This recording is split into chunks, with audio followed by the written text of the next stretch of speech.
Well, happy Valentine's Day. If I was more creative, I would have done some roses or some flowers or some hearts or something like that for Valentine's Day. Happy Valentine's Day. It is February 14th, 2024. I am your host, Dan Edwards, the managing broker with the Eastside real estate team. And this is your Seattle real estate podcast. Well, it's actually Seattle's real estate podcast. Here, we'll put the logo up there, Seattle, because we've expanded our coverage. And we're talking about real estate. We're in the greater Seattle area. We cover as far south as Roy. We actually got a contract in a house in Roy. And as far north as, heck, all over the Canadian border. Yeah, Canadian border, but today we've got a great show for you. We're going to talk about what is kind of going on with the CPI, the Consumer Price Index, CPI, I think it is. How that is going to translate to this year's market. We're also going to talk about what negotiations, some tips and tricks on getting a contract accepted. We'll kind of talk about that. So I'm going to begin our Real Talk segment. Let me find my Real Talk bumper. Here we go.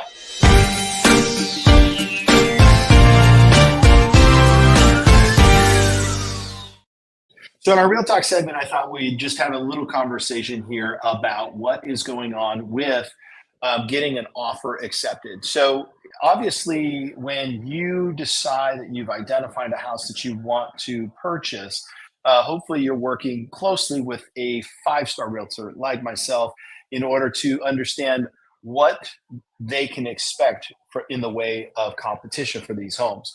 So let me just break it down first. Actually, you know what? I almost forgot. I'm going to bring Tucker in on this one. Tucker, welcome back to the show. I just realized that I should probably just introduce you and create this Real Talk segment as a crosstalk segment. Don't you think? I would love that. It's kind of boring, me just talking to myself, just looking at my face. So it's way better. Okay, so you are working with buyers that are also working to get offers accepted. And Tucker came through big this weekend, Super Bowl weekend. He showed up. He was able to get a client approved so that we can negotiate. And so I want to talk about that whole process of negotiation and the process of setting an offer. So first and foremost, when a home just first hits the market, it's hard to determine whether or not this home is going to get a lot of offers. But one of the ways we as real estate agents determine how many offers it may get, if it's going to be a competitive situation, the first thing we do is we look at the traffic, right?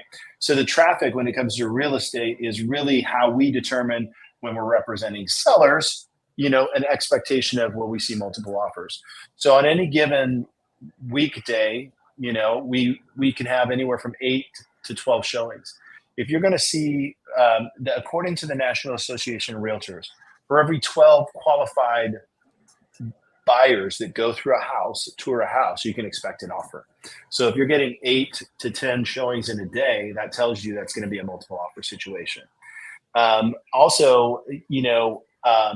One way a good real estate agent can identify if it's going to be a deal is how many private showings. So when we walked through this house on Saturday, it was a fairly busy open house. That's not always a tell on whether or not this property will be in multiple offers. But what I did do is I looked down on the counter to see how many cards had been left. So that's the private showings, and there was only a handful. So when you realize that there's only been a handful of private showings, the open house may look busy, but you might have an advantage.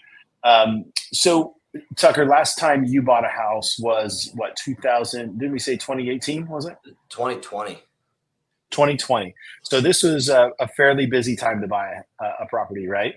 It was. Yep. All right. Were you in a multiple offer situation? We weren't, and for probably reasons you're about to describe. Yeah. So essentially what it comes down to is pricing, right? So when people compare a property against its competition, they're already keenly aware of whether or not it's priced right. So I think one of the big mistakes that sellers make is they expect that, hey, we can always go down from here, right? So when you pick a price that's an always go down from here price, you end up negotiating with one person in one direction, yep. Right?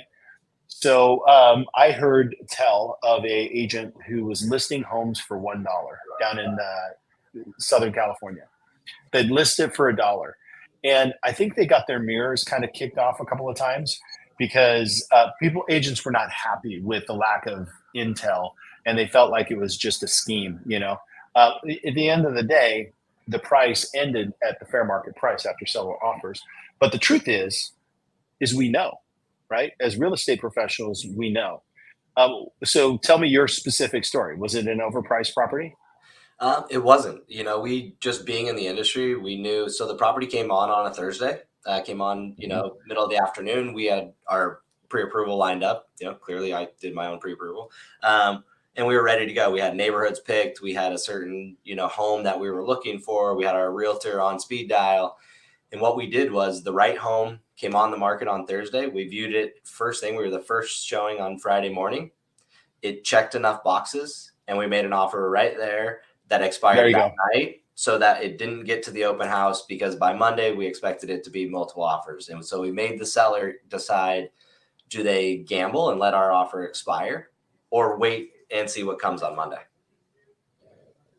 Yeah. And I think that you basically put the pressure back on the buyer, on the seller, excuse me. And that's a total common tactic. And I would highly encourage everybody to kind of take a look at that. So if you have you had been watching that neighborhood for some time. Yep. You already knew the price and the value and location. Yep. So I'll tell you what, the next thing that we did in our situation was there was no offer review date. So that actually creates a little bit more urgency. From a negotiation standpoint, if I represent the seller, it's probably something that I want to do. I probably want to go ahead and keep my offer review date anyways. Even when the market turns soft, I think I always want to do that. And that's just allowing me to say to the seller, we exposed your house to the maximum amount of people. Yep. And then on the flip side, I'll do exactly what you talked about. Offer early for our buyers. Exactly.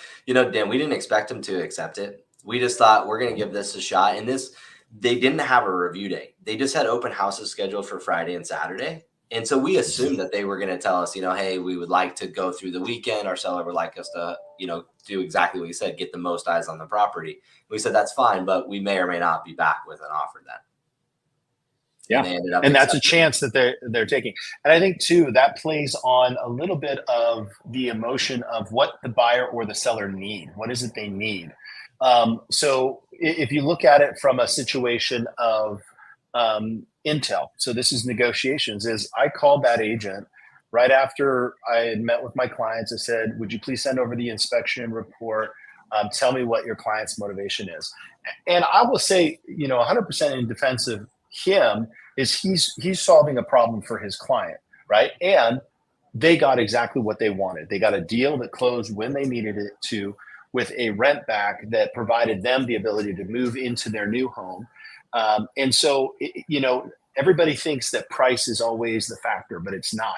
And a good negotiator can seize on the items that benefit both parties to create that win-win situation, so that you're essentially identifying the benefits to your client and working towards those benefits of your client, while also allowing this agent on the other side to find something that will benefit their client.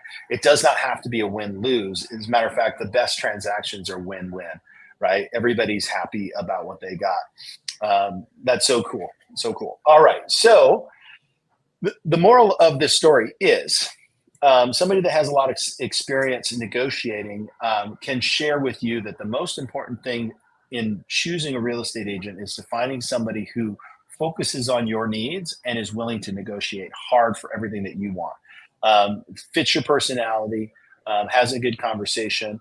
And at the end of the day, going forward this next year, there's going to be a fair amount of needs and necessity for negotiating with win-win outcomes for everybody. Love that. And okay, so that's our Real Talk segment. After this segment, we're going to be talking about the CPI, right? CPI. Yep. There's all these things. So join us after this short commercial break. The pest stops here. Green City Pest Control is your full-service pest solution for all your pest control needs. With an owner with 32 years experience, a board-certified entomologist, and rodent specialist, we do it all. Bats to rats, crawl space, or attic. Call us and we will resolve your problem. 425-413-9700. You know, a lot of people freak out about that pest control stuff, but the truth is we live in the woods. So if you don't have pests, then you might be a little concerned. You just don't want them in your pantry. No pests in the pantry. Exactly. I see that Mary jumped on. Mary, I asked you a question in the private chat. It's a banner on the right hand side. If you can just look at that. Okay, so now we're talking about consumer price index. What that all means. That happened this morning. Was it this morning or yesterday morning? Yesterday morning. Yep. So what happened? Yeah, so is the consumer price index. So for your listeners, the consumer price index is a collection of goods and services that we as consumers buy. So think gallon of milk, loaf of bread, consumer products that we buy, and it tracks the going rate for those products to track our prices for the everyday goods going up or are they going down? What is really happening with inflation? And so the reason we look at that is that's what the big ticket item has been, is they've been trying to control or push down inflation. And so yesterday, all eyes were on the consumer price index report that came out. Okay, and so what happened? It came out worse than expected. So there's two sides of all of these things. There's the anticipation of the report and what is likely to happen or what is expected to happen. Then there is the report that tells us the actual data. And then there's the aftermath of people digesting the information and trying to guess what's going to happen next. So if you don't mind, I'm going to read a quick couple sentence thing from our senior VP of capital markets, used to work for Fannie Mae. He's testified in Congress on housing and inflation. So David Batney, a well-respected person in our industry. And he said this morning, he's referring to yesterday's release of the January CPI data, did not provide the market with the news it was looking for with regards to a sooner than later Federal Reserve interest rate cut, which is what all the housing market is concerned with, because if the Federal Reserve cuts interest rates, that should push down mortgage rates. So unfortunately, what that told us was the Fed can wait longer to start bringing down the rates. Based on that, markets responded negatively, selling of stocks, stock prices falling, pushing mortgage rates up yesterday. So a question I have for you is, typically when the stock market bails, people move their money over to mortgage-backed securities. Is that going to be the long-term trend of this fallout, or was that just really a knee-jerk reaction to the markets?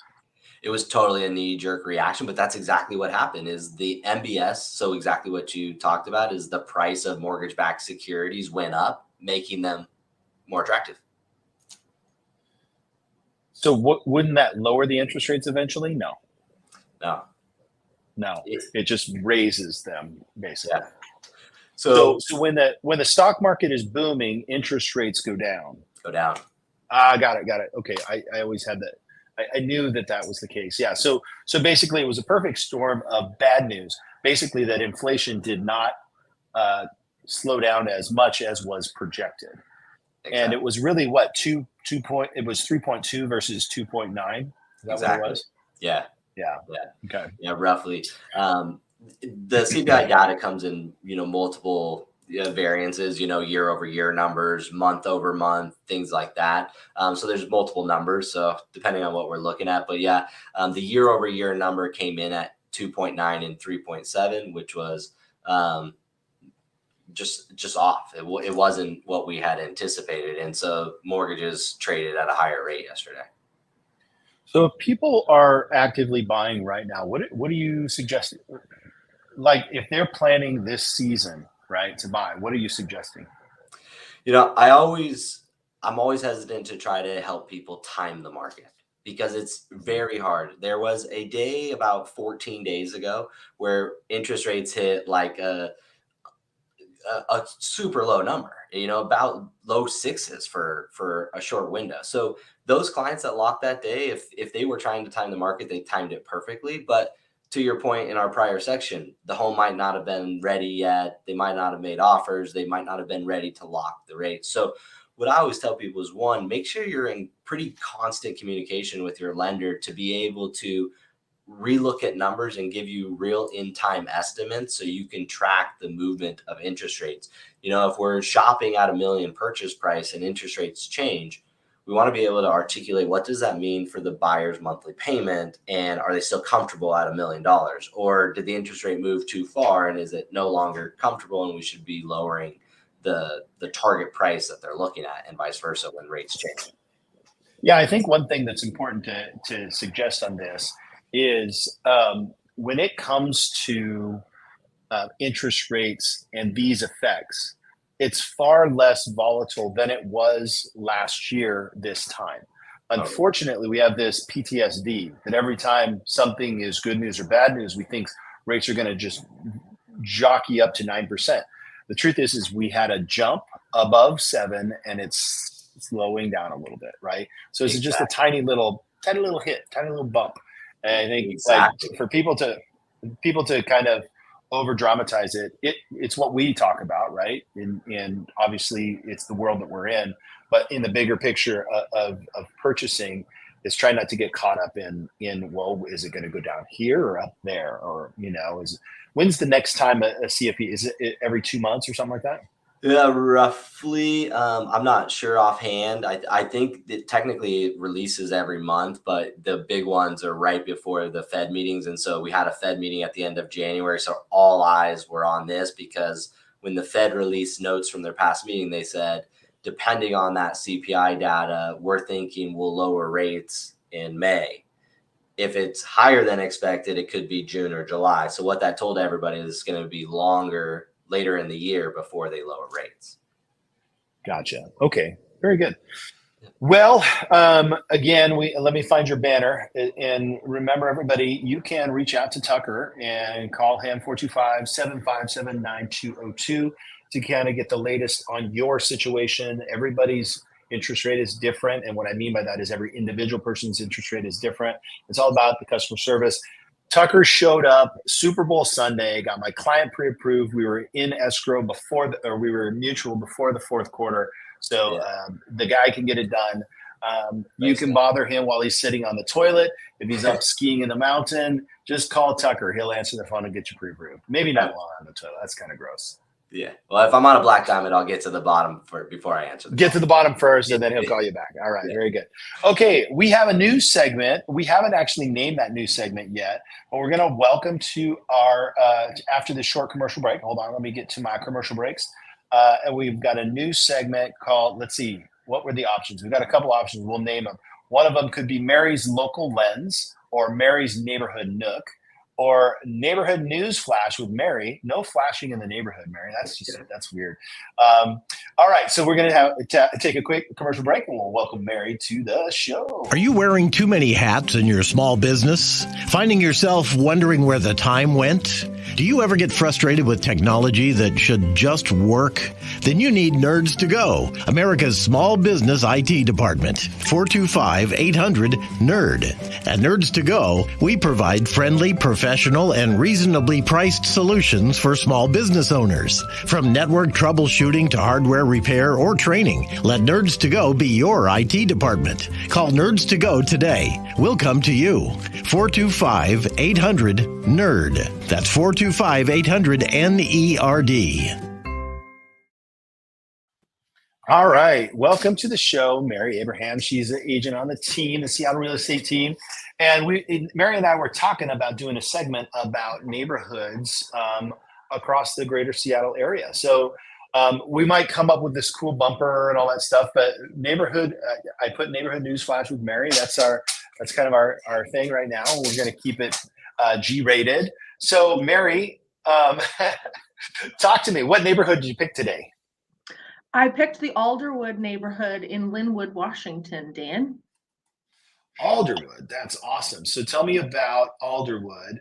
And I want to keep that one down and probably add this one. Talk to me about Alderwood.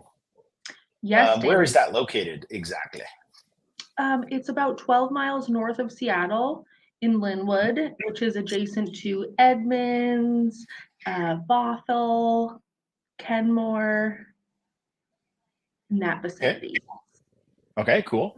Tell me about that neighborhood makeup. What's it like? There is an average list price right now of 1.23 million. In the last 30 days, there were 44 new homes on the market. 12 of those sold, and the median price was $782,000. And the average days on market figure was 50 days. All right. Now, in the future, we're going to have Mary in the Alderwood neighborhood so that she can kind of show, like, there's parks. Isn't there a mall there too, right? Yeah, the Alderwood Mall is there. There's a spruce park, there's other parks, and they're all very lovely. And then, so what type of commute is this to Seattle in the mornings usually? On a good day, maybe 30 minutes. On a bad day, maybe 45 minutes. Okay. Let's see if Yeah. this, I'm going to put this ticker here. Let's see if this works. Boop. Yeah, there we go. 30 days, 44 new homes, 12 homes sold, median sold price is 782. So I know Alderwood is it considered northern Linwood? Yeah. Okay. And then to the west of Alderwood would be Edmonds, right? Yes. So, okay. And then what school district do we know? Is that the Linwood School District? I think it's Oh, Edmonds School District. Okay. It might be mixed. I think it might be a combination of Everett and Edmonds School District. Everett, right. Linwood. Yeah, I think it's a combination of all three, depending on the part there. Okay, so is this a walkable neighborhood or is this something you got to drive to? I think it's walkable. Absolutely. I love long walks with my black Labrador. Nice. So this is a neighborhood that you live in? Yes. I can Are the walk neighbors friendly? I think they are, yeah. What's your favorite park to take your dog to? Spruce Park. Spruce Park. Tell me about that park. It's got this nice kind of hillside, Dan, and it's got a lovely playground, and it's got an outdoor area like that's wooded and a nice little trail, and then it's got like a paved path around that you can take laps on, and I love that. And it's got a nice basketball court as well if you like to play some basketball. I am just typing right now because I was going to bring up the website that would have Alderwood neighborhood, and yeah, I think I can do that. So let's see, present, share screen, and there we go. I got it. Share. All right, so this is kind of a zoom in of like Alderwood neighborhood, but as if we zoom out a little bit, this will give you a little bit of perspective. So there we go. So right here is this is kind of the I-5, which heads you down to Seattle. And then is this showing up on there, Mary? Yeah. Yes. And I did get clarity on the school districts as well. Okay, great. What do you got? It is primarily the Edmonds School District and then also the Mukilteo School District as well. Also Mukilteo. Yeah, so Mukilteo, I forgot about that, is right up here north of this Alderwood neighborhood. And then there's the mall is right here in this little nook right there between. Now, the cool thing is this neighborhood, also you can take 405 into Bellevue. So if you're working on the east side and you're looking for a little bit more affordable housing, you might find that. And then there's Edmonds. Edmonds, I guess, is a little down southwest to there. So yeah. If you would like more information about this neighborhood, you can reach out to Mary. Mary, what's the best phone number to reach you at? 425-276-7004. 425-276-7004. All right. So that is our first neighborhood news flash with Mary. Now, let me welcome back to our show, Tucker. Welcome back, Tucker. Thank you, Dan. So, wow, I just had a phone call and it like grabbed a hold of my screen here. There we go. I'm back. What are you guys doing this weekend? What are you doing for fun? Are you going skiing, Tucker? I'm actually flying to California this weekend. California, get some sunshine, Southern California? Yeah, actually heading down there for our leadership summit for Guild Mortgage and the kickoff of the merger or acquisition of Guild Mortgage and Academy Mortgage. Hey, can we talk about that next week? Yeah, absolutely. Will you be back? Would love to. Okay, you'll be back because I know that was one of the topics we had talked about for next week. Okay, so I'm going to like start our outro music. Mary, what are you doing for? Oh, that's not good. I'm going to try that. Oh, that's a I'm little working. happier. You're working, so Mary's going to be out either holding an open house or showing some houses this weekend. Awesome. And then for fun, it's Valentine's Day, so happy Valentine's Day. Are you guys going out to dinner or doing anything fun like that, or is it just low key? I'm gonna go Low see key. the Bob Marley movie. Oh, that's right. One Love. That's a great idea. Go see One Love. All right. Yeah. Now I'm looking for my outro video. So thanks for Tucker Maxwell with Guild Mortgage for being on the show. Mary Abraham with the Eastside Seattle Real Estate Team. This is Dan Edwards, managing broker of the Seattle Real Estate Team. Thanks for watching Seattle's Real Estate Podcast. Have a wonderful day.